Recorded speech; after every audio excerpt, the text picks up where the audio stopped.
And Lord, we just pray that these simple remedies, Lord, will come to mind whenever there's a crisis. Let us call upon you first and give you an opportunity, Lord, to remedy our problems. In Christ's name, amen.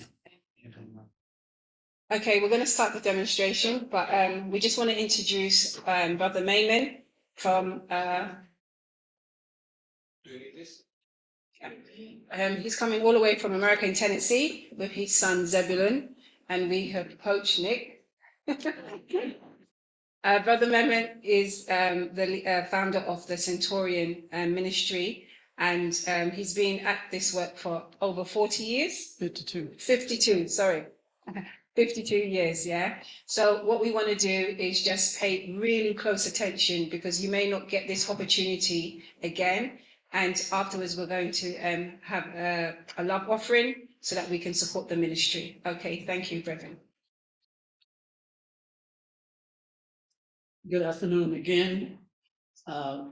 We're going to go through some remedies. I'm going to try to show you some remedies on the PowerPoint first, and we're going to go through those briefly so you can kind of see the different varieties of treatments we can do.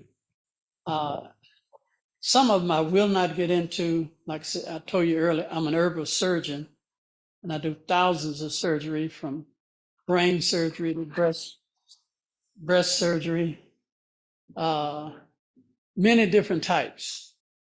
But I won't get into too much of that because it's pretty graphic, and I, hadn't prepared the audience to look at some of these extractions.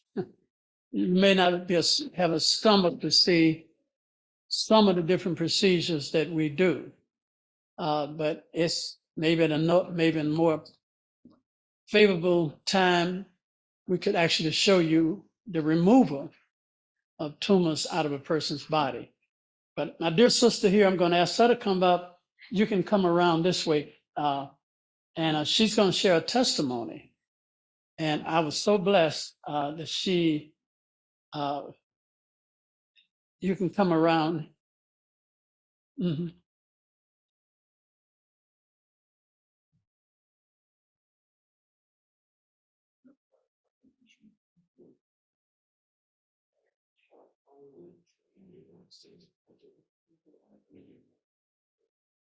Okay, while she's getting that set up, she had an experience, and she's going to tell you the stories.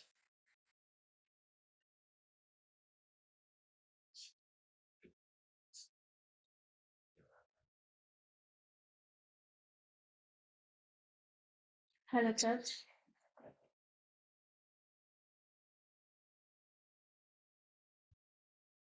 I heard about Mamon Wilson several years ago after my mother said. My mother died in 2014, and several years after, I heard about Mamon Wilson, that he healed the cancer without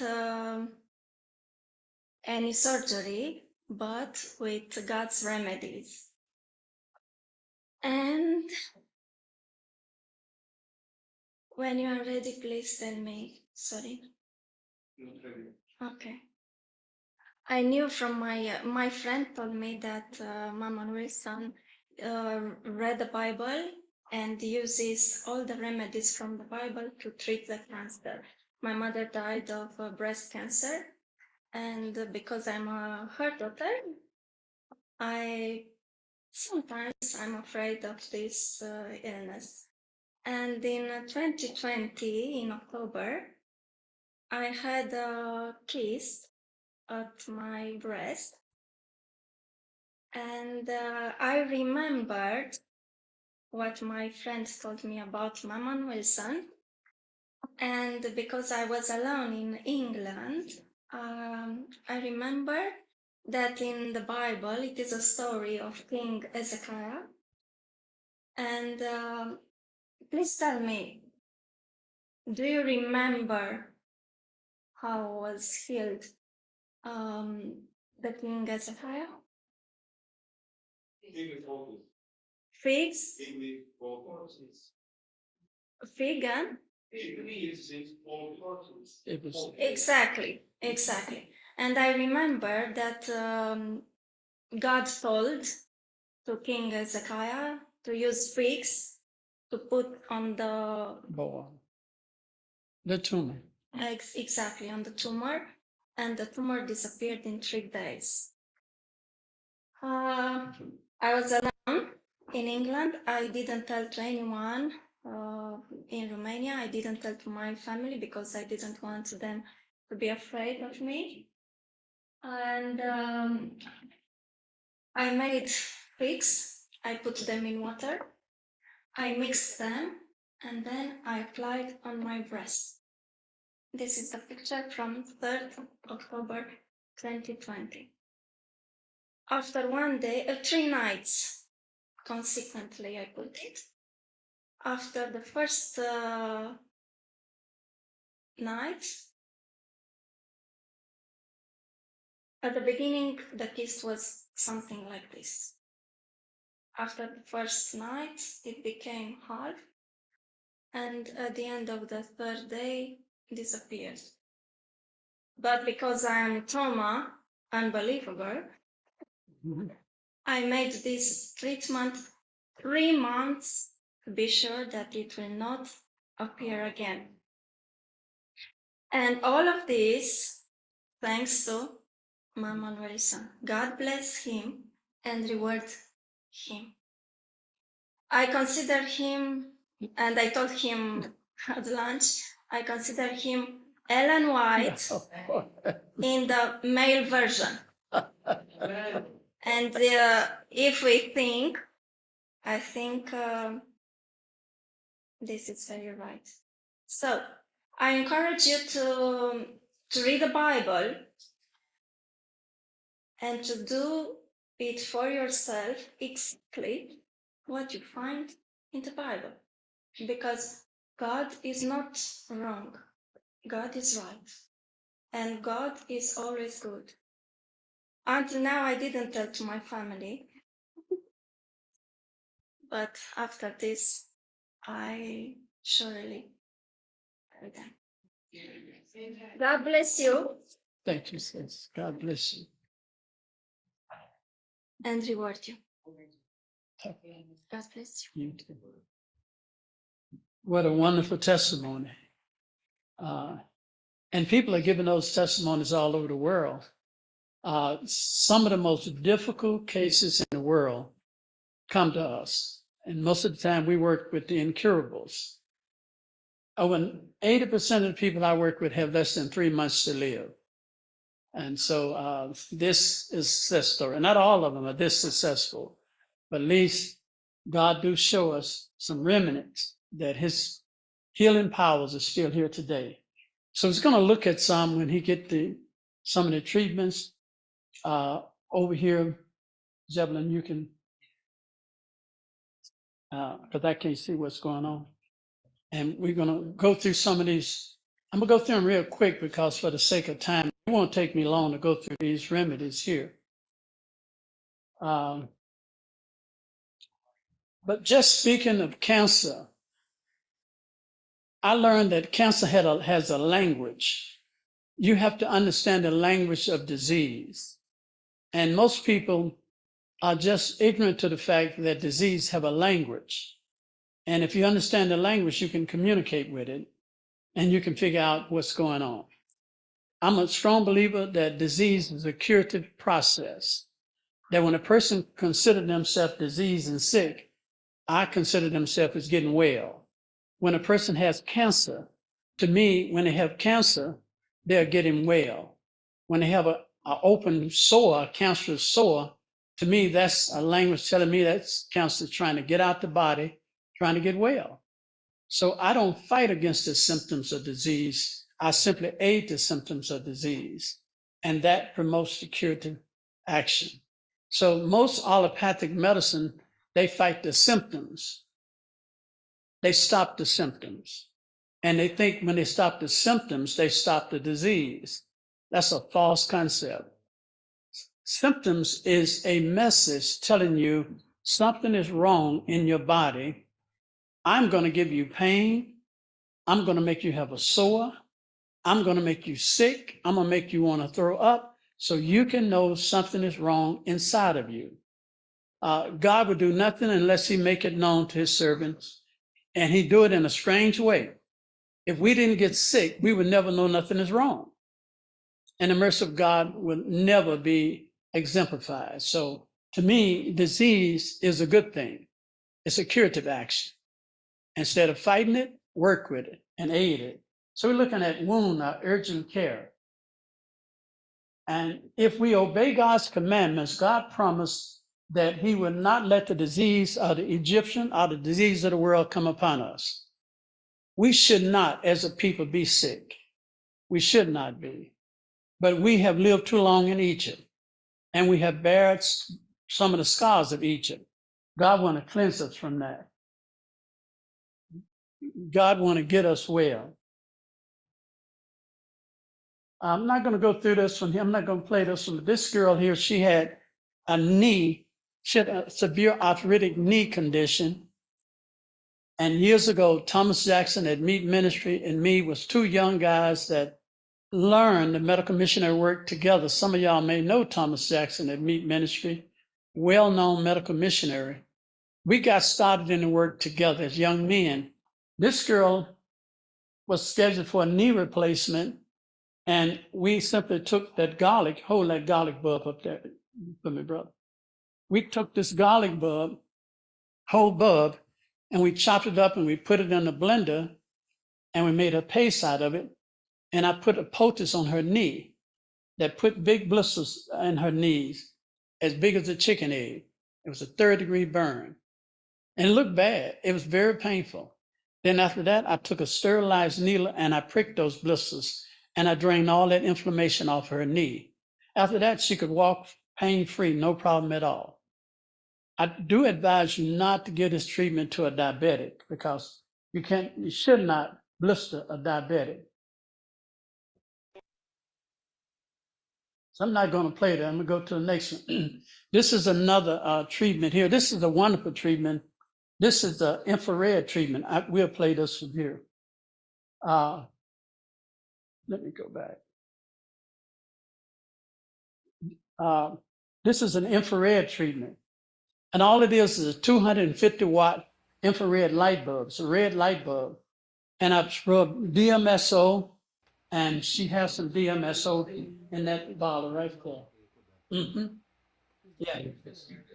We rubbed some DMSO and olive oil on the back because he can't walk. He's severely crippled where he cannot walk, a spinal problem and a problem with his hip. So we did an infrared light treatment, and we put a garlic poultice on his spine, and we was able to relax his vertebrae, take the inflammation out of this side of his back, and I massaged him and relaxed him down and did a wonderful job. Me and my son right there, after working with him every day, we was able to get him back walking. I have a very special gift working with quadriplegic, people with stroke, people with handicaps, because I was born with club feet, and I can identify with people that are handicapped. So if a person had a stroke, quadriplegic, for some reason, I know I got a special gift with that because I can relate to their condition. And so I studied the body in a way that I can get that body back working. This is a massage where actually I'm using the vibration from the massage to break down and break loose the calcification that is building up between the joints. When you have problems and it hurt, calcium can build up inside of the joints of your body. And then walking is very painful. Well, that vroom, that vibration can actually loosen up that calcification along with that DMSO, hot castor oil packs, and you can really eliminate a lot of that kind of problem. That DMSO is wonderful. We're going to see the power of DMSO a little later. DMSO come from pine trees. You got a lot of pine trees around here.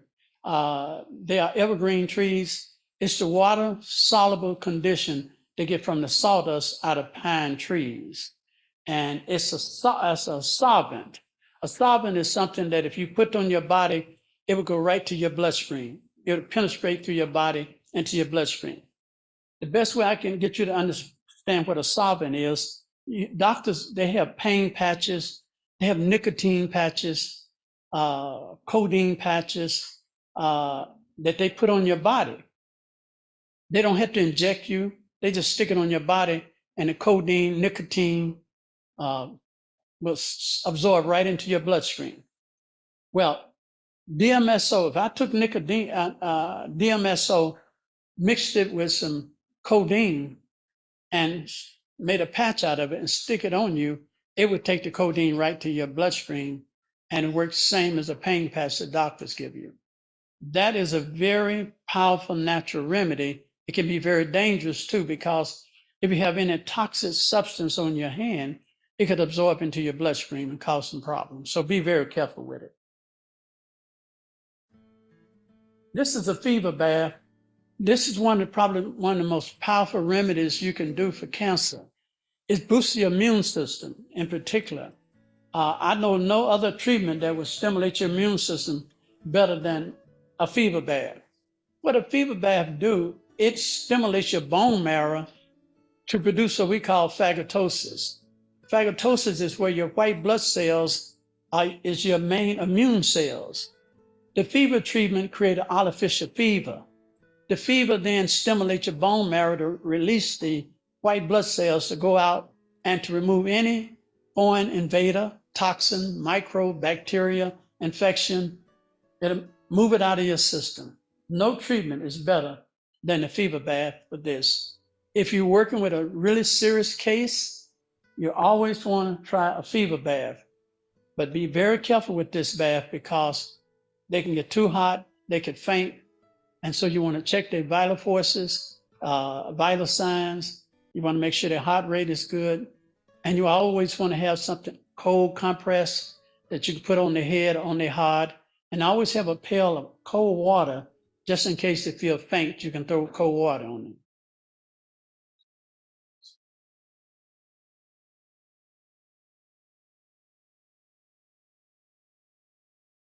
This is another type of herb array machine that we use. I'm designed the herb array machine to mimic a radiation treatment. I studied the radiation machine, but I didn't like the toxic effect of radium because I knew that could cause cancer. So I built a box that will work just like radiation without radium. And I could shoot these rays right into a person's body, relax their muscles, take out pain, and it's just fantastic. If you do this treatment in a dark room using DMSO, I spray DMSO over the body, shine this light into her chest, I could see her skeletal system. It's penetrate right through her body, these rays from the infrared light with no toxic effect. And so these remedies are simple, but they are powerful. This is the same one. That's the infrared light that you just seen. His body is red and glowing because that infrared light is hitting him. And we sponge him down with DMSO and olive oil. We put olive oil on the skin first because DMSO penetrates so fast that if you don't have some type of vapor barrier like oil on your skin, it would irritate your skin and break it out. So always put a little oil on your skin before you use DMSO. That slows down the penetration of it. And so this is a cayenne salve, and it's nothing but a pain salve. The principles of how it works is you can only experience one pain at a time. You cannot have a headache and a toothache at the same time. It will not work like that. Your central nervous system is very precise. It can vacillate back and forth. You have a headache 1 minute, toothache the next minute, but not at the same moment. And people disagree with me on that. So I always give them this simple illustration. Next time you have a headache and you say, oh, my head is killing me, let somebody take a hammer and hit you on your little toe. I guarantee you will leave your head and grab your toe. You'll forget all about your headache because you cannot experience both of them at the same time. So with this one, we take cayenne pepper and some cayenne peppers over there. We're going to go through it and we make up with some kind of grease, vegetable fat. We take the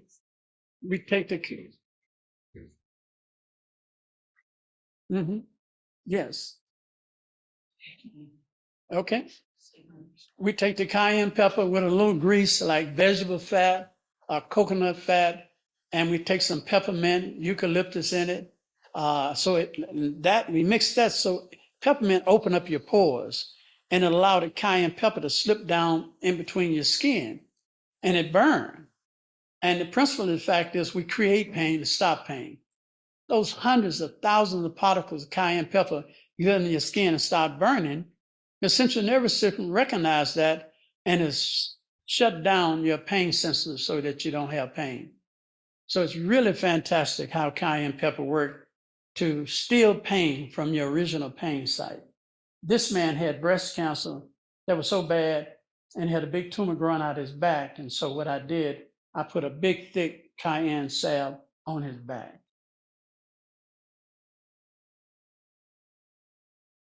Once again, I work with a lot of people that have problem with mobility, walking, and so you had to train them to walk. I tell everybody that, and something you don't ever think about. When a little child, little toddler learn how to walk, how did he learn to walk? He crawled first, right?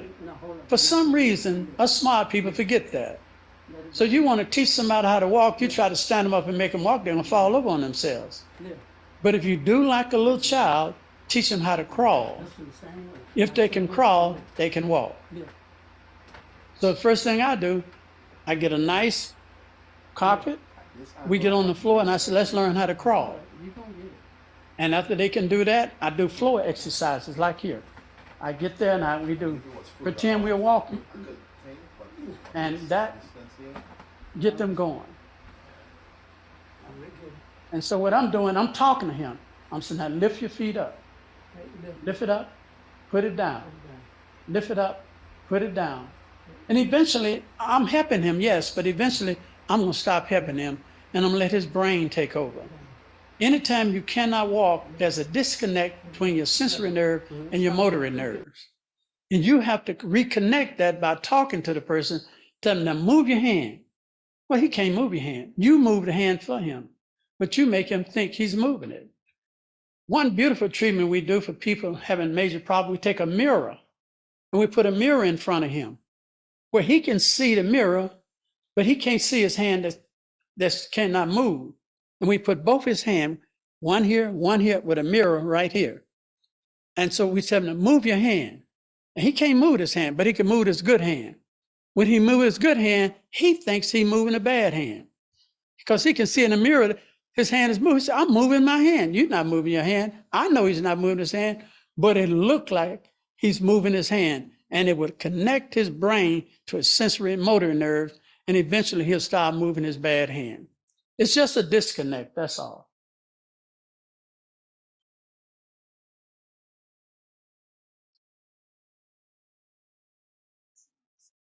Okay. This just still some massages. I'm not going to go through a lot of these here, but we do all type of exercises. Now I'm checking out the velocity of his muscle strength, and I'm trying to see how much strength he have in his leg. And eventually I'm going to get up on the bed with him, and I'm going to put both his feet in my chest, and I'm going to tell him try to push me out of the bed. When he get to the point he can push me out of the bed, I know he's strong enough to stand up. But I won't stand him up until I know he could push me out of the bed. Yeah, you're going to walk good for you leave him. And you do this every day. Every day. You tone those muscles up. And it's amazing how in a little bit he'll be able to function. Now I'm going to get in the bed. I'm going to put his feet in my chest. And I'm going to tell him now. Now he's pushing me and I'm trying to resist that. I'm making him use his muscles. See that? And we playing Rockabye Baby. All right, look at that. Fantastic. I just love it. I mean, the greatest joy when you can help somebody that's totally bedridden to be able to get up and move. I mean, it's no greater joy than that. And here I'm working with his ligaments. I'm loosening up his ligaments and muscles. I'm getting the gas pockets out of him, and I'm strengthening him. And I get in the floor and we do some more stretching exercises. And this is him right here. And he's ready to walk now. We get him on a stationary bike. And that's the same man I was working with. We got him to the point where he get on that stationary bike. And he working up a sweat. Soon after that, we was able to get that man out on our property, and he's walking all over the property, rejoicing that God has finally gave him mobility back. But it's a process. And God can do it. Don't ever think God can't do what he want to do. You have to have explicit faith in God. I do. I have been so long working for God that I don't question what God cannot do. I don't care how sick a person is, God is able. And it's us that is hindering. We train people on medical mannequins before they actually start working on people. How to treat wounds, how to do poultices, how to fight infectious sores. We train them to be the best in the world. I tell everybody, I said, if you want to be successful in this work, you be the very best. And I said, every day you get up, you compete against yourself. You don't compete against another man. That's not the character of God. But you outdo yourself. Every day you say, I'm going to be better today than I was yesterday. And so these remedies become so grounded in us that it's second nature. And I can tell you what, I can live anywhere in the world. Anywhere in the world. People offer me all kind of inducements. They try to get us to move to Romania. They asked us to stay in Germany. One lady gave me a whole island out in the South Pacific. Said I need to be somewhere where I can relax on an island. That happens because God takes care of his people. I don't worry about nothing. I tell everybody I live like a multi-millionaire. If y'all ever heard of Donald Trump, I got more money than Donald Trump. I live better than him. He got the money and he got the stress, but I live better than him because I can go anywhere, I can live anywhere. Just like here, I just stand over at Louise's house, living like a king. She fixed a good meal for me to eat, nice clean house, and I don't have to spend a penny. I don't know. Evidently, God told me a secret y'all ain't got. But I thank God he looked after me because I need it. Now, this one here is, we're going to demonstrate this. I'm not going to talk about it right now. This is a lemon drop we put in the eye. We're going to try some of you out there that's courageous enough to try it. Okay. But anyway, these are treatments. This treatment here is where we teach people how to work with bed sores, how to debris a wound, how to clean a wound. That plate right there. How to debris a wound, how to clean it. And so on our medical mannequin, we had to create a dead sore, and we got to go in and we got to show them how to debris it. That means all this is dead tissue. So they have to go in, take the tweezers, and they have to take off that dead tissue and clean it. And so I'm teaching them how to do it because soon they're going to do this on a real person. And these people doing these things better than people in medical school. They've never been to medical school. Doctors, they come, we have doctors in our class every year, doctors and nurses. And they're learning just like everybody else. Because here, this is a different method of treatment. I'll still a couple more of these and then we'll go to the physical demonstration. Some of these you're going to see in the physical demonstration, so I'm not even going to talk about them on the PowerPoint. This is a lady here. You see that vein right there? This vein right there. Right beside us. Matter of fact, that's a big tumor sticking out of her side. It's big as a watermelon. Sticking out of her side like that. That vein that you see right there is what we call angiogenesis vein. An angiogenesis vein is an abnormal vein that the body grows to feed the tumors. If that didn't happen, the tumor couldn't live because the tumors need oxygen, they need nourishment. If I can cut off that vein, if I can cauterize that vein, cut it off, that tumor's going to die, and that tumor's going to die and fall out of her body. So God taught us how to cauterize, cut that vein off, cut off the blood supply, oxygen supply, and kill that tumor. And that's a wonderful treatment right there. Let's go to the next one.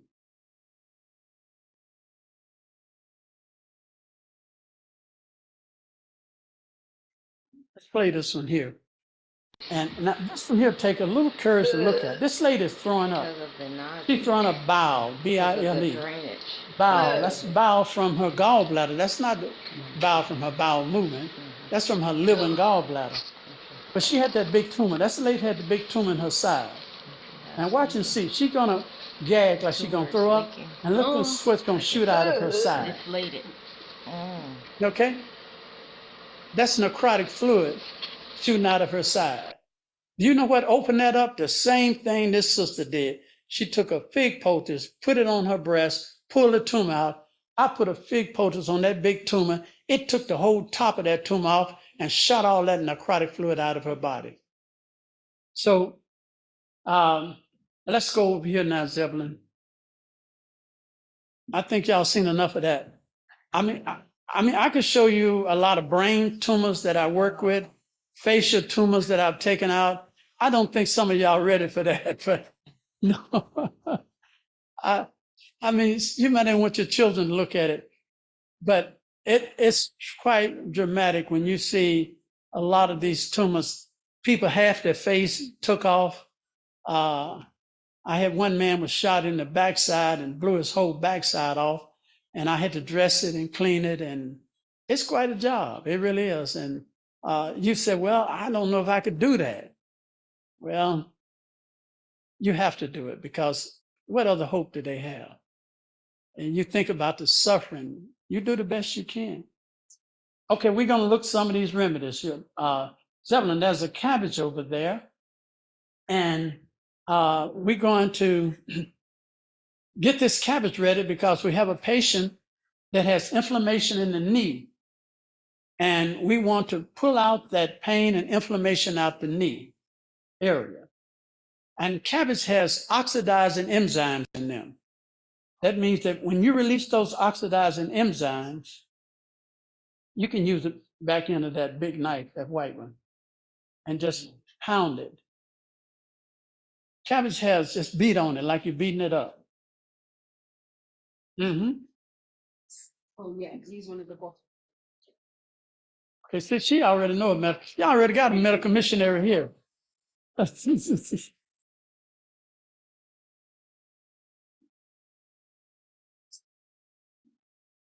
So you pound on it. You got to bruise it. Because there's oxygen trapped into the leaves of this cabbage. You got to release that oxygen. That oxygen is going to unite with nitrogen, and it's going to absorb the inflammation out of the body when you lay it on the body. Okay? So you're going to pound on at least about 4 leaves. And once you do that, and that's good enough. I'm just giving them the idea. Now, Zebulon, what you want to do is let's get somebody out the audience to come up on their arm, and we're going to show how. Hey, that's a good specimen right there. And you're going to lay that. It's cold. Say if you got a real bruised arm, a lot of inflammation, and you want to draw that out. And you lay the cabbage leaf on that. You know, cabbage and white potato, once you cut them, they start turning dark. That's oxidizing. And so it's drawing oxygen out of his body. And as it brings the oxygen out, it pulls the inflammation out. And you wrap that real good. You wrap it real good, and you leave that on 5 hours or overnight. And it works like a charm.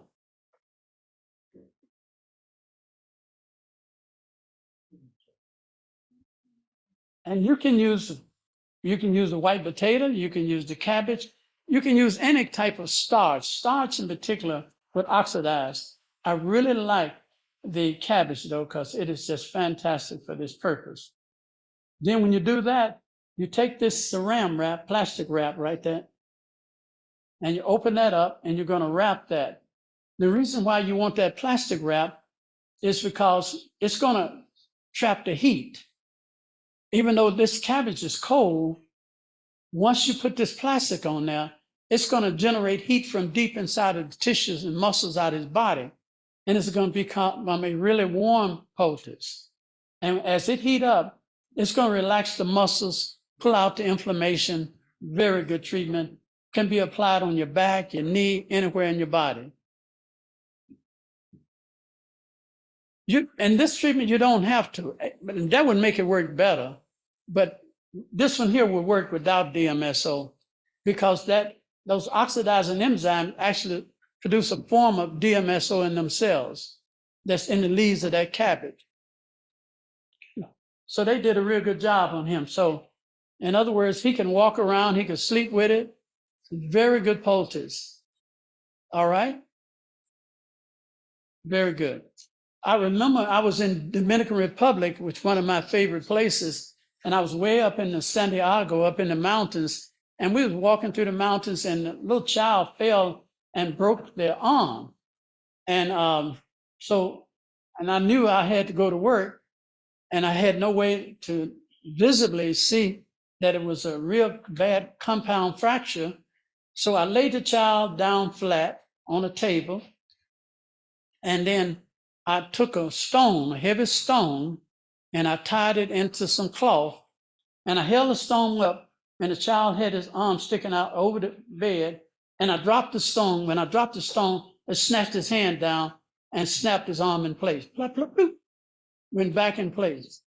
And that was more effective than me pulling on it because I couldn't tell by pulling on it, but that stone, when it fell to the ground, it snatched his arm down and it popped it back in place. And after that, I took some clay there, Zebulon, that clay right there, and I added some water to it, and I made a thick, you don't have to add to it, I'm just gonna talk through it. I added some water and made some thick mud, and I packed that mud over the top of that child's arm, and I wrapped it the same way they did it, wrapped it up real good. That is called a soft cast until it healed up. Thank you. I'm not going back here. That pineapple there is another very powerful remedy. If you have a small tumor, about a little cyst about the big of a bean, a marble, you can cut that pineapple right on the outer peeling, close to the outer peeling, just shave some of it off, lay it over that little cyst, wrap it real good, leave it on for 5 to 7 days. It would burn a hole in your arm or body, and when it create a sore, that tumor come right out where that sore was burnt in. It's a very powerful little, wonderful, delicious fruit, but it would have pulled that tumor out of your chest the same as that fig did. The fig is more stronger, but this work on really small cysts and lumps that may be in your body. It's very, people take pineapple is because it's got particular type of protein, digestion type protein to break down protein. And it would actually break down your skin if it lay on there too long. Okay, let's go to another one.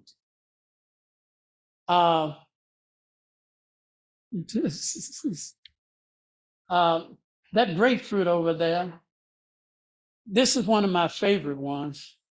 With this grapefruit, we cut that grapefruit in half and we pull the meat of the grapefruit out. We pull the meat of the grapefruit out of the peelings.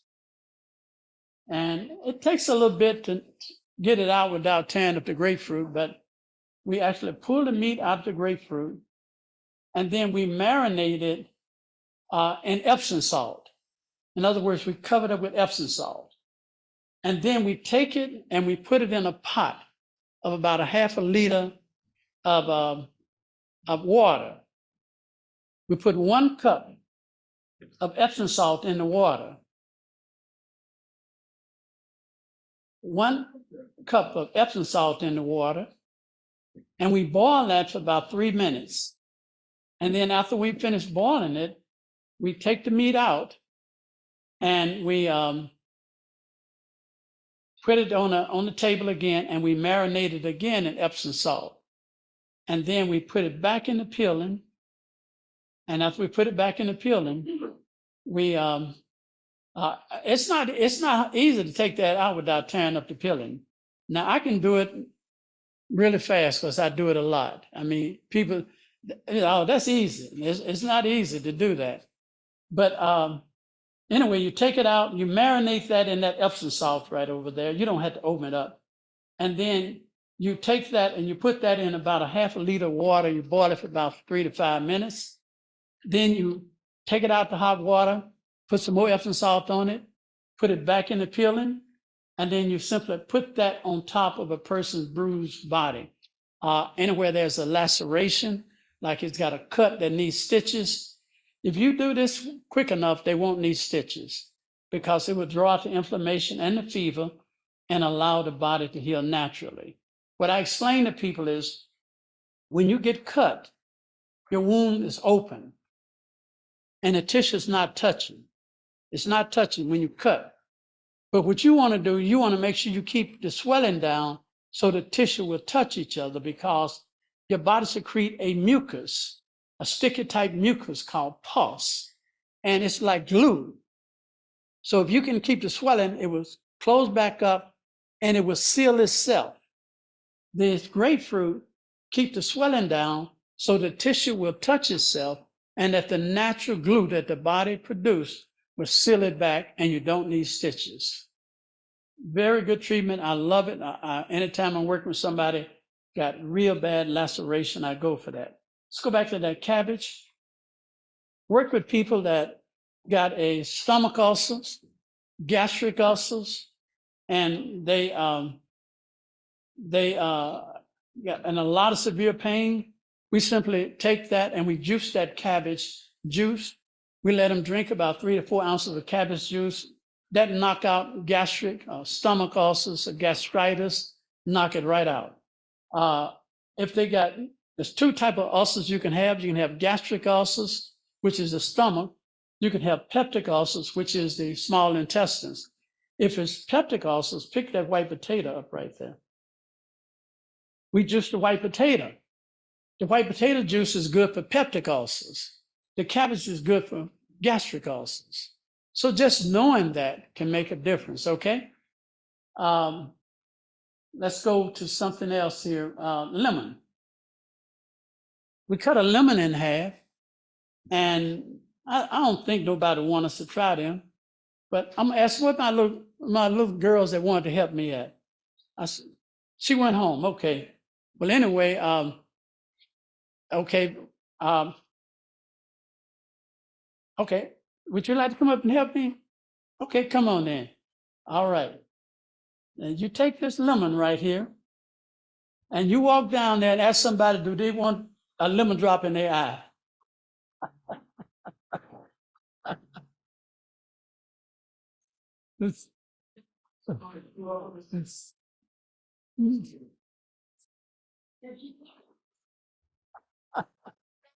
One drop of lemon juice, squeeze it, 1 drop in your eye, hold your head. You're gonna need some help. She's tough. Women can take some pain, I'm telling you. It's the brothers, it's us brothers who got some problem with pain. You see how she handled that? Now try a brother.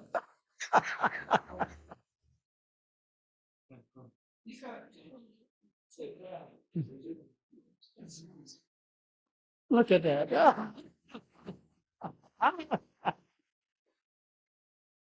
All right. Now it's making her cry. Give her a paper towel. Yeah, it's supposed to make you cry. Because the Bible says you learn obedience from the things which you suffer. So a little pain is all right. Wow. I tell you, I really admire these sisters how they can handle that. Now that would have been me. I'd have been swimming all over the place. Uh,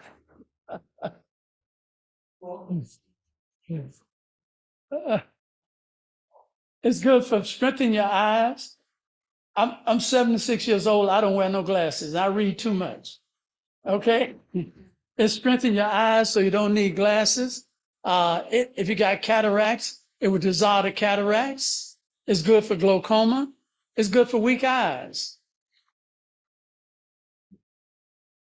You do it every day.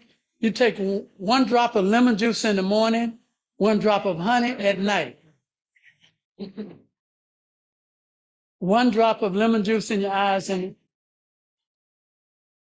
huh? How many months? 21 days.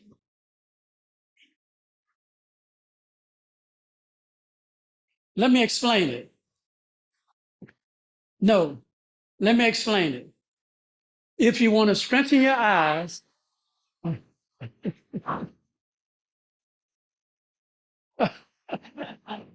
oh, he's doing it pretty good.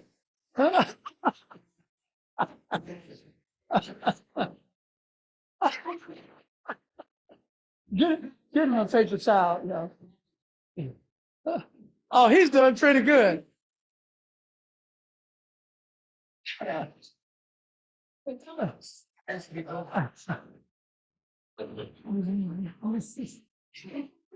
He's gonna need a paper towel.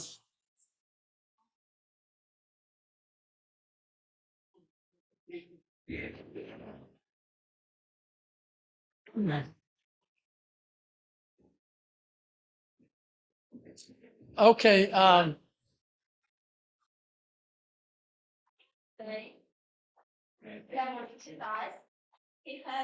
He was 51 years and he didn't wear you don't? Yeah, I mean, I have to do it every so often now. But let me go through the steps. One drop of lemon juice in the morning. One drop of lemon juice in the morning, one drop of honey at night. Honey hurts better than lemon juice. Do that for 21 days. Take a little extra vitamin C, take some beta carotene, keep your bowels moving 2 to 3 times a day, keep your body well hydrated. Stop looking at that computer every day. Don't look at the TV every day. And believe me, your eyesight will be much better, okay? 21 days, if it's going to work, it should have worked. You don't have to do it anymore. Well, I do it throughout the year because I read so much and I'm damaging my eyes so much. So I have to do it quite often. Yeah. Well, the best honey, I always try to get the best organic. Yes, try to get, because all honey ain't honey. Some honey is nothing but sugar water. They feed the bees sugar. And they don't make no honey from no pollen. They make it from sugar water. Okay, now this one here, I want you to take that empty jar right there with the red checkered top on it. And I want you to put 1/3 water. You're not going to believe this demonstration here. 1/3 water. I'm going to need some water for this one. Now, let me tell you about this remedy. You read in the scriptures about Elisha, how that the lady, she was poor and she was going to eat a little piece of bread with a little crude of oil, and her and her son was going to die. Y'all read that. Then Elisha told her to get all the empty pots, and that as long as she keep bringing empty pots, the oil will never run out. You keep filling the pots up. Y'all know the story, right? I'm going to show you the same thing. Okay? The same thing. I'm going to show you how to make any kind of tincture. So if you don't have a job, you can get in the essential oils, a tincture business, and you will never run out. Just like the lady with the crude of oil. Okay, so 1/3 water.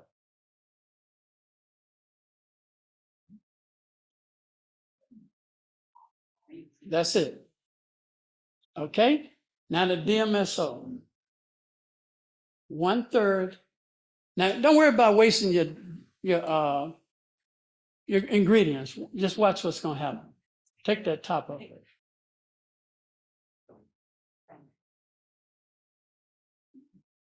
And so you're going to take 1/3 water and 1/3 DMSO.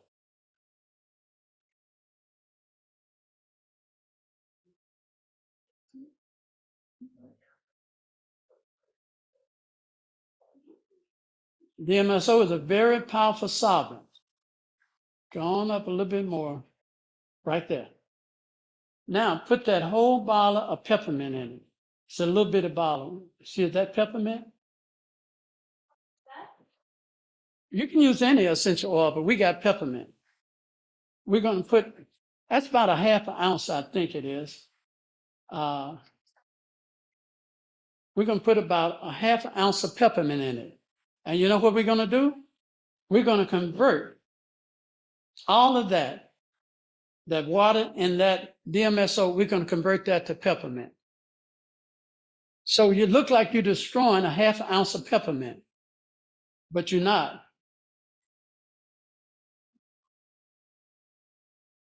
You didn't destroy it, you're going to quadruple it. Okay, touch that bottle and see if it's getting warm. Okay, pass it around.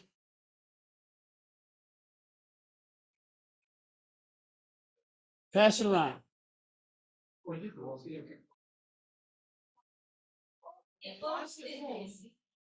So you don't need to boil it. Smell it while you're doing it. It is stronger peppermint than what you poured in there. It's 20 times better and almost 10 times stronger. You just made you almost a jar full of peppermint extract. Same thing you did what you use peppermint extract for. But you can use it topically. This you can do it orally. You can make cough syrup out of it. Matter of fact, when it come back, let's make a cough tonic out of it. Okay. If you got a cold, you can use it at inhalation to help you breathe. Okay, so we're going to bring it back. So, it's what? And now I'm going to use the honey and we use lemon juice in it. I'm not going to do it. Just squeeze the lemon in that, cut that lemon and squeeze it. Okay, so let's bring it back up here now so we can go ahead and we're going to make a cough syrup out of it.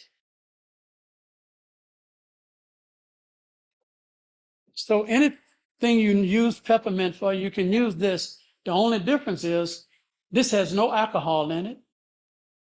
And the DMSO is 99.9 pharmaceutical grade. So it's food grade DMSO. So let's bring it back. And now we're going to take one of them little jars right there. You can open one of them tops of the little, now here's one here. The little jar right there. And let's put some honey in there.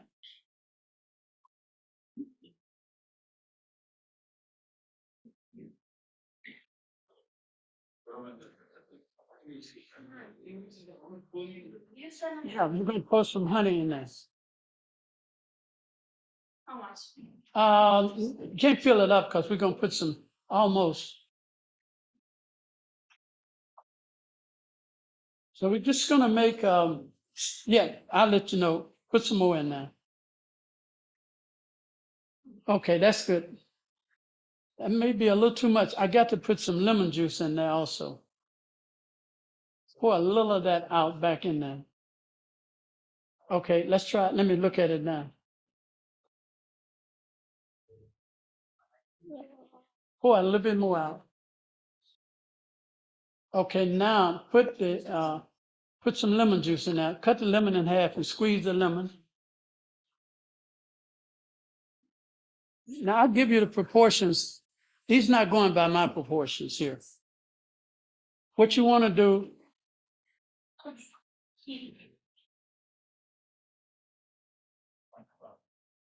Okay, now you're going to squeeze some lemon juice out. That's some lemon. You can take that squeezer unless you're going to do it like that. You can do it like that.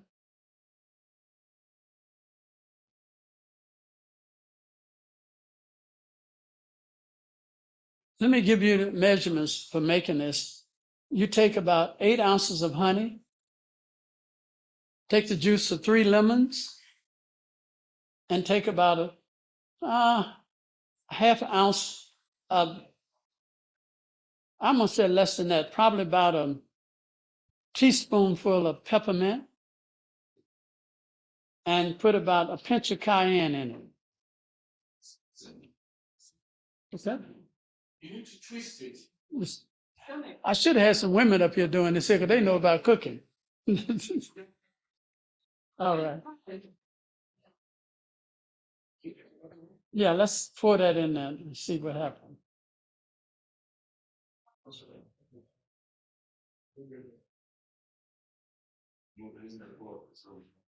Okay. So now let's put a pinch of cayenne in there. Did we put the peppermint in there yet? Let's put a teaspoon of peppermint in there.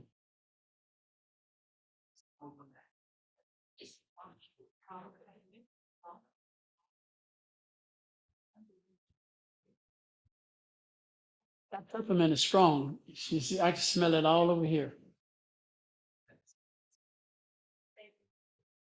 Huh? Just a teaspoon in there. Mm-hmm. Put a little bit more in there. Just make sure you got a full teaspoon. Okay. Mm-hmm. Now put a pinch of cayenne pepper in there.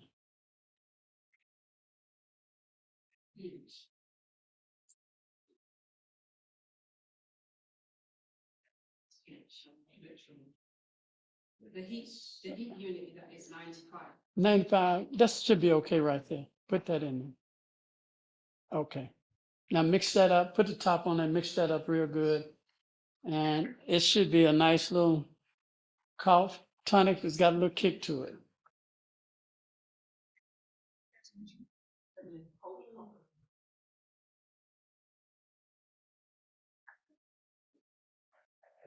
Okay. So, all right. So now we just made a little, so we can take a teaspoon. Somebody can test it out.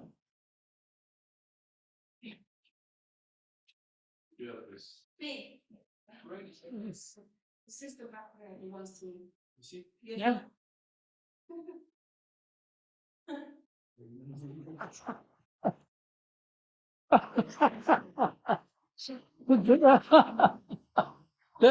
That'll help your voice next time. That'll help you with your singing.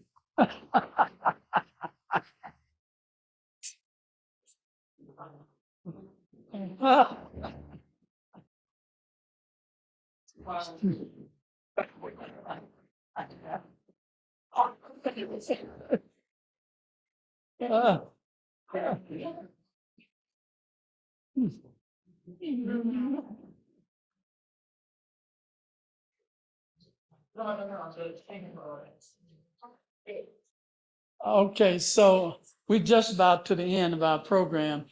We have some charcoal. We're not going to make it up.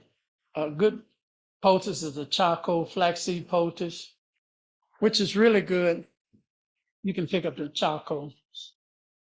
The charcoal flaxseed poultice is really good. That's for any type of swelling, of pain, or inflammation. If you have any kind of gastric,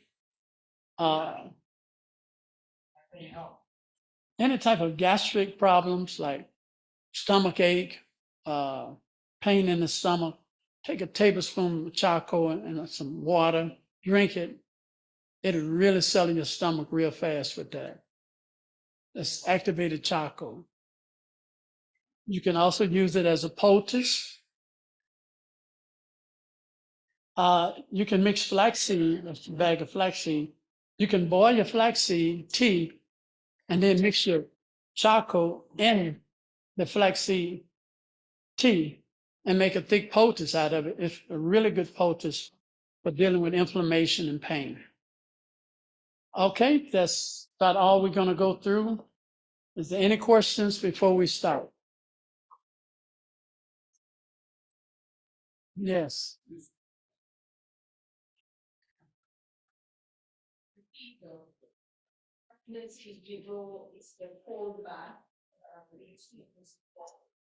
The cold bath is more powerful than the fever bath, but a lot of people cannot take the cold ice bath. You have to take an ice bath to boost your immune system, but it's pretty tough. People can actually handle the hot bath better than they can the ice cold bath. We do both at our clinic. We put them in ice water. We take them out of ice water, we put them in hot water. We do that back and forth about 3 or 4 times. That really kicks in the immune system and the circulatory system. Your bone marrow has white blood cells in the bone marrow. The bath creates a fever. As Ellen White said, a fever is a friend and not an enemy. So when it creates a fever, the white blood cells would hunt down any microbes, bacteria, virus, and would destroy it. So a nice fever can really be a blessing. Years ago, people died from pneumonia because they weren't able to produce a fever. But when they found out that you can create an artificial fever, it saved a lot of lives. So if you have a person that's congested real bad, they cannot, they stopping up, and you need to give them a hot bath and create a fever so the fever can go in and kill out where the infection is in the body. Yes. Just a question. For someone who has idiopathic optic nerve, would this be able to help to sustain? This will help anyone that have any kind of optical vision problem, because all lemon going to do, see, the lemon don't do anything but stimulate. The lemon stimulate your body, it stimulates your tear ducts, and the lemon clean out that duct, your tear duct. Your tear duct is blocked with fatty materials called cholesterol. Citric acids dissolve cholesterol, a fat. That's why a lot of your dish detergent has citric acid in it, because it can break down and emulsify the fat. It breaks down the fat in your tear duct, unblock it so that your tears can come out. And that's why you see them when they start crying. And so the healing property is in the tear duct. It's not in the lemon. And there's enzymes in the tear duct that actually bathe and moisture and cleanse the eye. God already put it in there. If the fluid in the spine is overflowing in the eyes, would it mean that it will help the amount of time that I use it to help the tear to pull the water from it in itself? So it would help. It would help. Yeah. See, a lot of women, when they get certain age, they suffer from dry eye syndrome. And that's where the eye gets so dry. That's a hormonal problem. The hormones interfere with the tear ducts getting blocked. And yet, what doctors do is give them an eye drop. And the eye drops are supposed to stimulate the eyes to release tears to keep the eyes moist. The lemon juice would do a better job with that. Yes. Thank you. The one that threw up. This lady right here, when I met her, she was on hospice and she had less than 3 months to live. And they had to take her off hospice because she lived over 6 months and she was doing so well, they took her off hospice. She eventually died, but she lived way longer than they supposed she would have. There is a question online. One day you met a lady which asked for a solution for itching skin fungus, and then you said to her put some car engine oil on that affected skin area, and she asks if there is a particular engine oil or because there are different types or any engine oil. And how long do you have to leave it on? How many times do you have to do it for? Yeah. Yeah. used motor oil, engine oil. It had to be used motor oil, burn oil. I learned this when I was a child, living up in the country. My granddaddy had hogs and cows and dogs and everything. And the dogs would get infected on their hair from a condition called mange. And the mange would make the dog break out with a lot of sores. And the hair fall off their body. The dog looked bad. I mean, it looked like somebody need to shoot him. But my grandfather loved his hound dogs. So he would get a foot tub and he would bathe them with motor oil. And in 2 weeks, it healed the sores, hair grew back. I never forgot that. So when I began to work many years ago, I worked with Staphylococcus A and I worked with leprosy.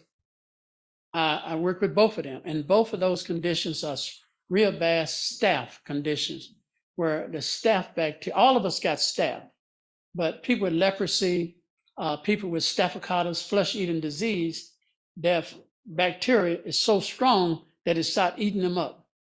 And so eat the finger off, eat the nose off, it's just bad, and it'll rot off. So I learned that motor oil has cortisone in it. And cortisone is the main ingredients they put on all topical pharmaceutical skin creams. And I learned they get that from petroleum products, motor oil. So, but when I tell people this, they say, I'm not going to put no motor oil on me. Then I said, stop using white petroleum jelly. Because white petroleum jelly is motor oil. You know what that is? That's Vaseline. Vaseline is motor oil. It's purified motor oil that you shine yourself up with every day. That ain't nothing but motor oil. Burn motor oil is crude motor oil. It kills the staph. And once you neutralize the staph, the skin will get well. So I don't like doing it too regular because we know motor oil is carcinogenic. But do it just enough to kill that staph. And if you don't want to use motor oil, you can use pine tar. In the pine grove, where the pine trees at, there's lumps of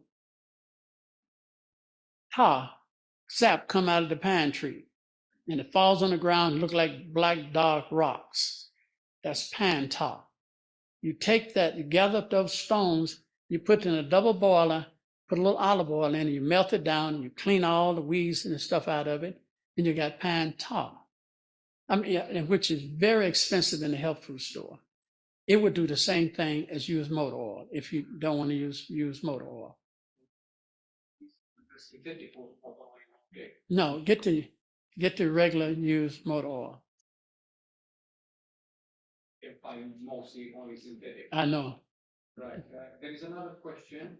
How often do you use the lemon juice in your eyes? This is for 21 days, one time in the morning and one time honey in the evening for 21 days.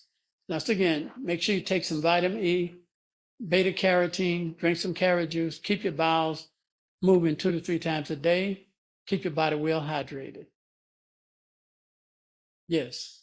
Any FLD, non-alcoholic fatty liver disease. Yeah, I've worked a lot with that, and it's strange that a person could be a vegan, a plant-based eater, and have cirrhosis of the liver, or hardening of the liver, or liver disease. It comes from when the body digestional system is malfunctioning, and the liver cannot process the fat and sugar. See, we know the damaging effect of triglycerides, trans fatty acids. We know that trans fatty acids are bad for the system. We know that.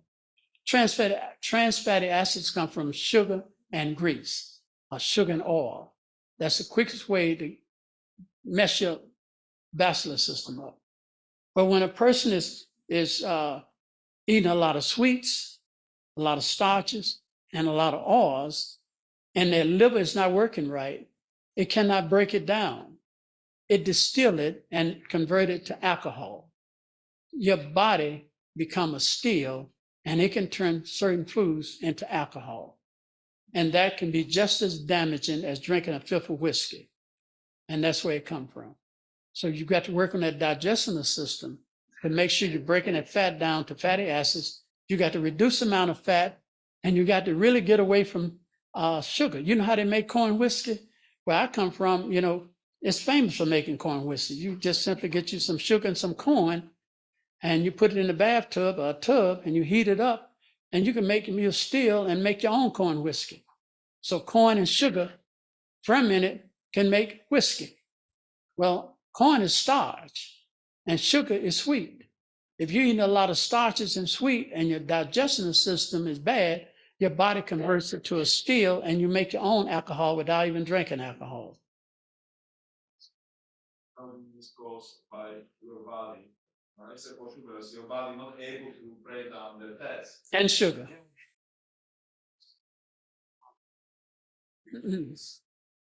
No. Well, we know that bowel help emulsify fats.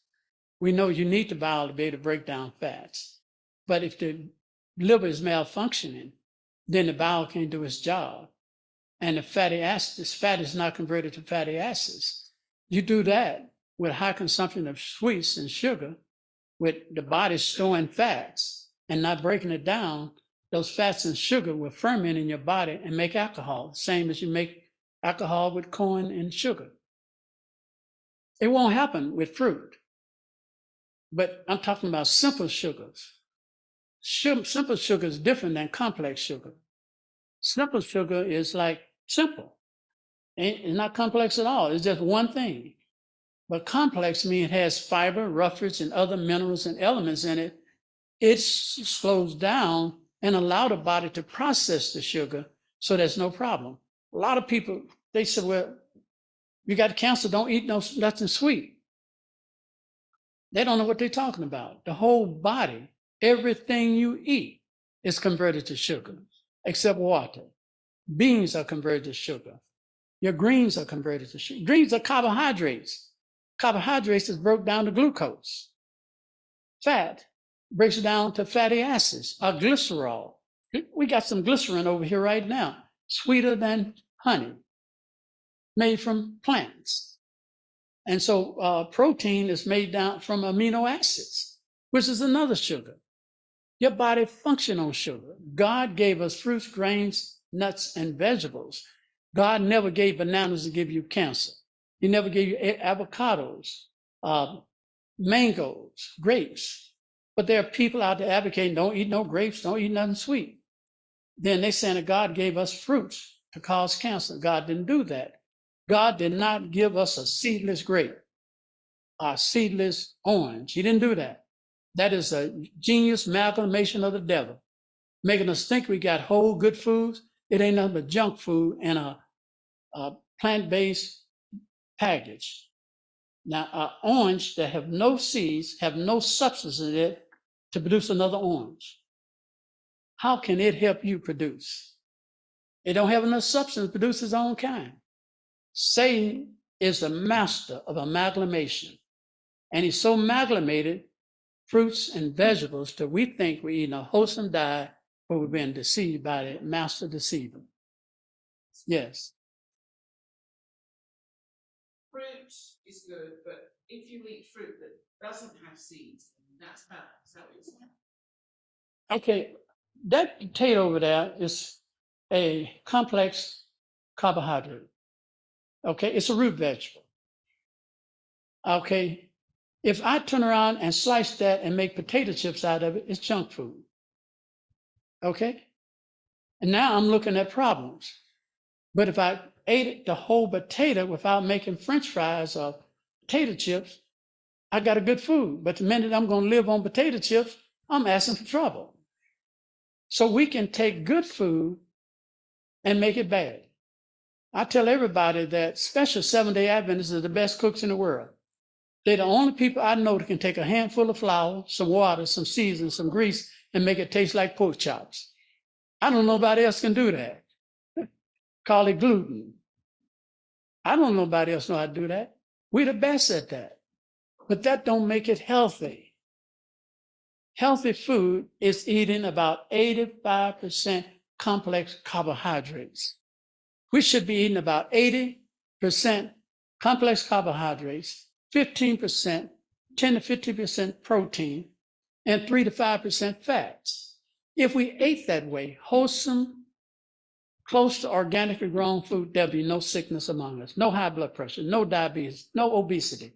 It would not happen. Yes. I run across that so much over in Romania and Germany. I never ran so many cases of toenail fungus, and plenty of it. Well, in a typical case, you could take tea tree oil and DMSO and just take some tea tree oil and lay some DMSO over the top of it. DMSO is strong enough, it can penetrate in some cases. Some is so embedded under the nail that even DMSO can't reach it. So that's when you got to get a UV light. You go get your low-grade UV light and make sure you have on a special kind of shades because you can't look at a UV light with your eyes, and shine the UV light over your nails and it will kill it.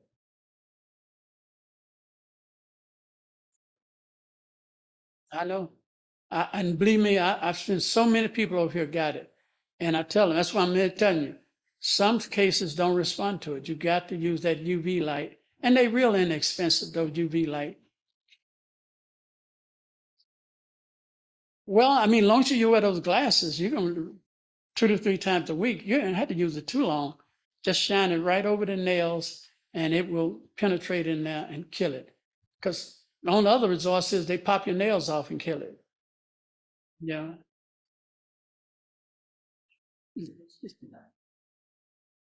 Yes. Well, the question is looking at something area. Do y'all mind if I sit down? Because I have a limit how long I can stand up, and I'm past that limit. Thank you, sir. Because it looked like y'all gonna keep asking me questions.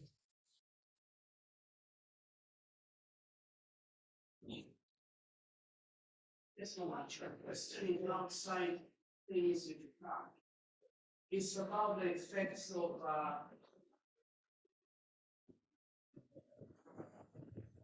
the vaccine. It's not about that must.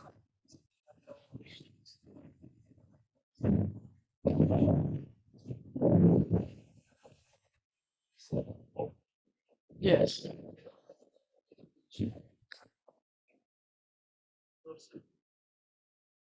I have a lot of experience working with COVID. When it hit America, hit New York, California, and Florida, my ministry was a primary and hit China. I was asked to design treatments for China. My ministry was the principal place people were helping when hit the Adventist conference, Northeastern Conference, Greater New York Conference. They called on me and my staff to help them, and we helped a lot of them. Now, to explain to you about COVID released what we call a spike protein into the system. That's an offensive protein. And once it get in your lungs, get in your brain, cross your brain barrier, it's quite offensive to the system. That stimulates an immune response. Your immune system rushes to that offensive protein and it attacks it. But it's too aggressive and it creates a lot of collateral damage. The collateral damage from COVID is what we call cytokines, cytokine reaction. A person can have COVID, over the COVID, and have a lot of adverse reactions for many years later. That is not COVID doing that. That is the result of the cytokines too aggressive. Your immune system attacking that protein, causing collateral damage. This is why you have to go in, you have to chelate. You got to clear all toxic substance out of your system. We made a formula to chelate the body to take the residue of COVID and the vaccine out of your system. It's called chelation therapy. And the way it works is we put together a formula made out of different seaweeds, especially cilantro. cilantro, spirulina, kelp, uh, many other seaweeds that are famous for being able to chelate. Chelate means to go in like a magnet and pull toxic substance out of your system. So we detox the whole system. We chelate all the toxin system out, and then that calms down the cytokines, so they'll stop attacking and allow your body to respond normally. But yeah, a lot of conditions from high blood pressure, diabetes is an end result of the leftover of the COVID vaccine. Well, right now you're best out unless you're going to call my ministry and order the product Clearway. Just get you a lot of real good seaweeds. Make sure you use cilantro, because that's the main one. Cilantro. And then get you some spirulina, some different seaweeds, blue-green algae. Get those and mix those together and take those about a teaspoon to a tablespoonful of those each day for about 2 weeks. And then take that clay you got over there, that bentonite clay, take your tablespoon of that bentonite clay, mix some water in and drink it. That too will clear toxic metals out of your system. Activated charcoal will also chelate toxic protein and substance out of your system. So take about a teaspoon of activated charcoal 3 times a week. And just go on a complete detox and cleansing. We have 3 questions online. The first one is lemon juice good to use as a deodorant? Well, now let's face it now, lemon juice can maybe be all right for some people. For some people, lemon juice ain't gonna cut it. Some of us are a little too strong for lemon juice. But yes, lemon juice have an antiseptic and a fragrance to it. And if you're not a hard sweater and you're not throwing off a lot of toxin, it may work. But a lot of us, we are producing too much odors from our body, too much toxin. Lemon juice ain't gonna do nothing. Okay, second question. What can cause a tumor in the mouth and what can help to reverse it? I work with a lot of oral cancer, a lot of it. I could have showed you a bunch of them. And bad teeth is one of the principal reasons why people get oral cancer. Amalgam, fillings in the teeth, mercury can do it. So that's not proper hygiene in the mouth can do it.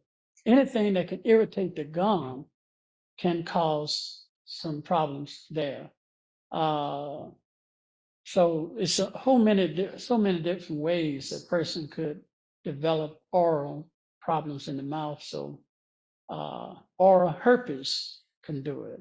You get infected with herpes in the mouth, it could do it. So, I work with people with pyorrhea that's losing their teeth and gum is bleeding. Next time you see that bag of Epsom salt right there, just take it and pack it in your mouth. Just take a spoon and pack it in your mouth till your jaws are packed. Don't swallow it. And hold it there for as long as you can. Then rinse your mouth out. Do that about 3 to 5 times. Then take that activated charcoal and some golden seal, equal parts, put on a toothbrush. You don't have to wet it, and brush your gum and your mouth real good with that. And then rinse that out. Do that twice, 2 or 3 times a week. And that would tighten up your gum, kill that gingivitis or pyorrhea that's causing infection in the gum. I'm gonna have to stop. Just for clarification. Well, it would be good if it was, but just don't swallow it. Don't swallow it. Epsom salt has magnesium in it. It has magnesium. If you don't have Epsom salt and you have magnesium, just get you some nice sea salt, put some magnesium in it, it'd do the same thing. Question, what can be used for vertigo? Vertigo.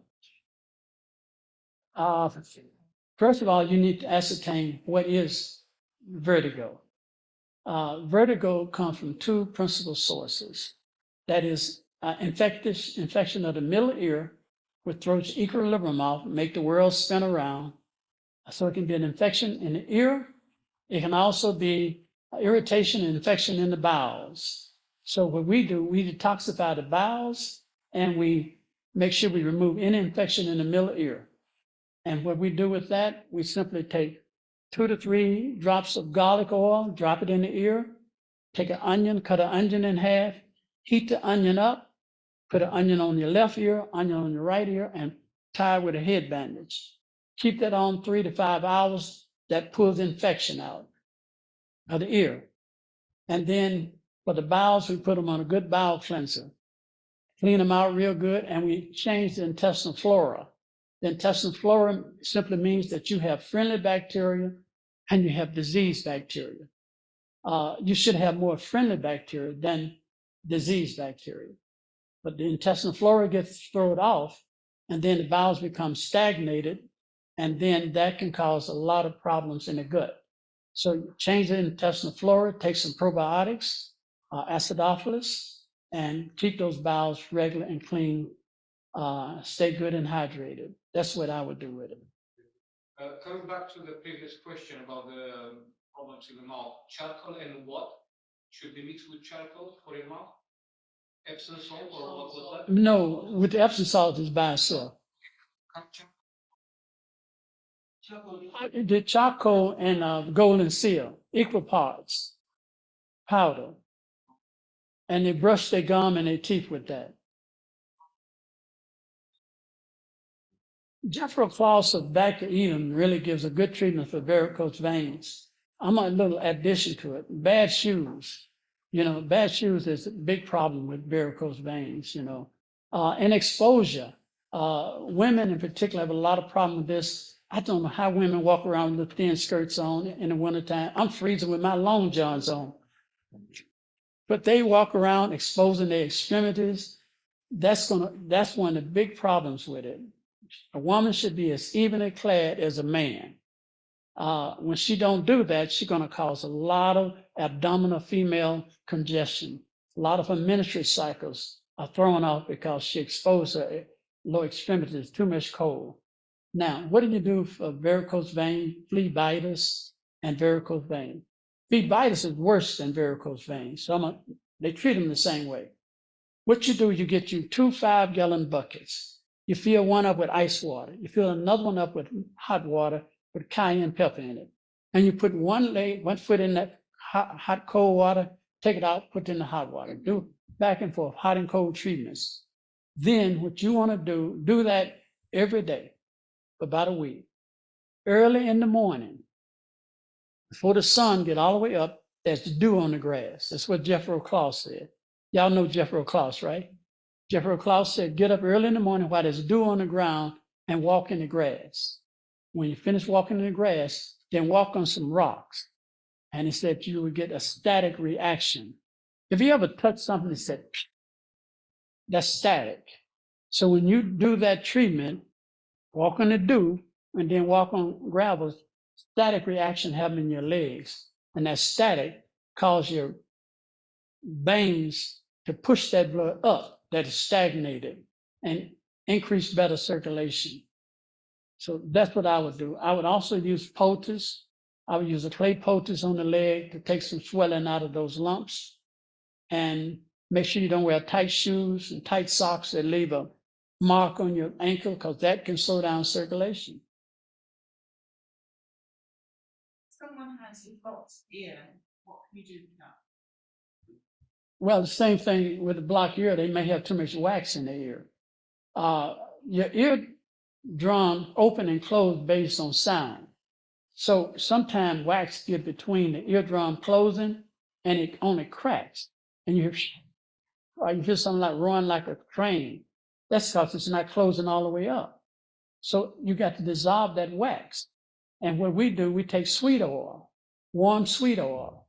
If you can't get sweet oil, you can warm up some olive oil and you put a few drops of warm olive oil in there to soften that wax up. You can also put 3% hydrogen peroxide, pour it in the ear, and that boils the ear out, that boils that wax out. I'm just talking simple remedies your grandmama and granddaddy did many years ago. They brought you to England here and taught you all the package system, and you forgot what your ancestors did. And God is requiring the old way. Man has sought many inventions, but God is requiring that which was past. I'm going to have to stop, y'all, okay? Yes, sis, go ahead.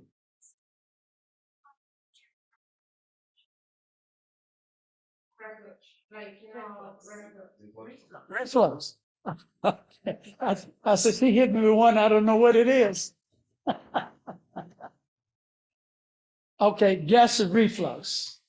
Okay. What they call GERD. I'm going to tell you two treatments for it. One of the best is chewable, super chewable papaya enzymes. Go to the health food store, get you some super chewable papaya enzymes. Chew you about 8 of them at one time. I mean, it tastes pretty good. Ain't nothing but dehydrated papaya. And then knock that acid reflux right out. Okay, stop it. You may do it about several times, but it will neutralize that acid. And if you don't have GERD, that activated charcoal, take your teaspoon or tablespoon of activated charcoal, put in some water, 6 to 8 ounces of water, drink it. I know it because last night, Louise gave me some. I had been over there, I don't know. Anyway, I had it. And my stomach was hurting me, cramping. And she spotted it in the car. You know, I felt it started cramping me. She said, "You got a stomach ache?" And I said, "No, I didn't suspect it was nothing." By the time I got to her house, yeah, I knew I had it. So I asked her for some activated charcoal, and it knocked it right out. And it didn't even come back. So stress, eating on a stressful situation, eating too fast, drinking with your meals can do that.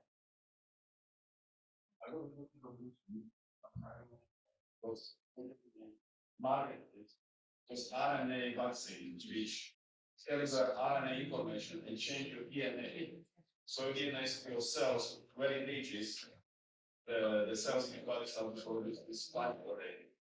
So we already talked about the leading the effect, which is spike protein, it's causing trouble. And how we are able to reset DNA to the original work? Was it possible? And what's the way to do it? Well, I think everything is possible. Every 45 days, you get a brand new set of lungs. Every 30 days, you get a brand new heart. Every 120 days, you get a brand new blood supply. Every 11 years, you get a brand new body. No organ is immortal. You don't know it. You think I've had the same bad heart all my life. That's because you've been following the same bad habits. But I'm telling you, God created you to live forever. You have had many hearts, many lungs, many skeletal systems, many bodies.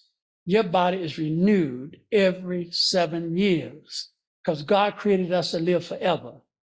Now, but if we don't change, you know, they say if you're smoking, just stopping for 2 weeks, your lungs improve over 50%. So I'm saying that your body will change, and it's changing. But if we don't change, it's going to replicate the same disease system. So yes, they have contaminated our system, but God will give you a brand new body every 7 years.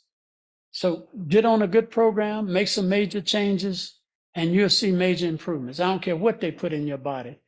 God had put it to your body, can cast all that stuff out and start over again.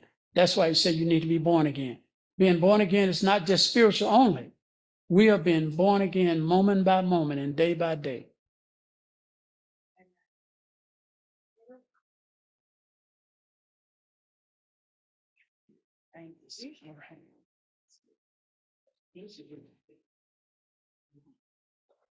Okay, thank you, Brother Mamon, for the presentation, the sermon earlier, the presentation you gave, and of course, our Minute Man, Nick. Thank you very much, Nick. We're going to do a love collection offering, and if whatever you have, it doesn't matter, we're just going to ask the Lord to bless it. so that he can use it for his glory. Brother Mamon has been traveling from his Tennessee to Romania, then to Germany, and then we nicked him on his last leg and kept him here another week. So we're going to be in Wales with him next week. So we're just going to try and support his ministry as much as we can. So we're just going to give a love offering. God bless.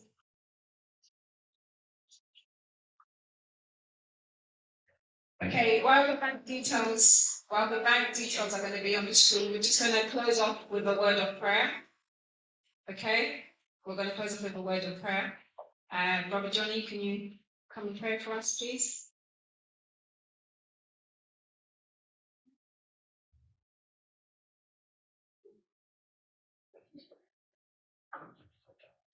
Let us pray.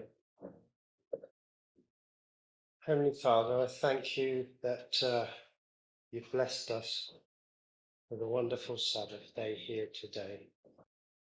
Thank you for the message earlier, and I thank you for the practical demonstrations that we've observed this afternoon.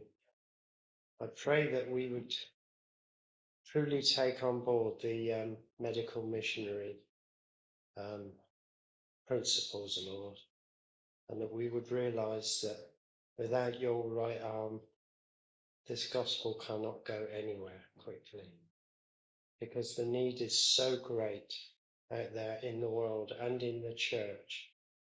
And Lord, we know that the support that we've been used to is going to be withdrawn either slowly or quickly. I pray that you would bless Brother Mamon's ministry greatly, and his son Zebulon, Lord. You give them safe travels wherever they go, and keep them safe, I pray, in Jesus' name. Amen.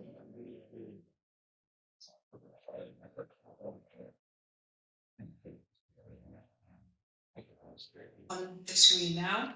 Please remember to use the reference Brother Mamon. Please remember to do that.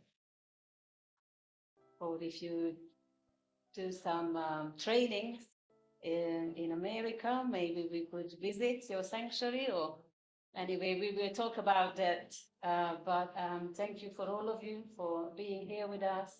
May the Lord be glorified.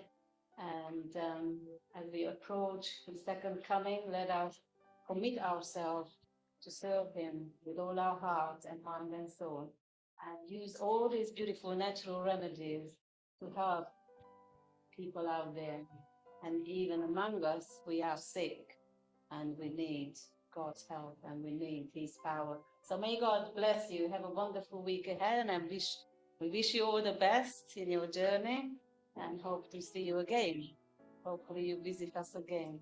May God bless you richly in your mission. God bless all of you.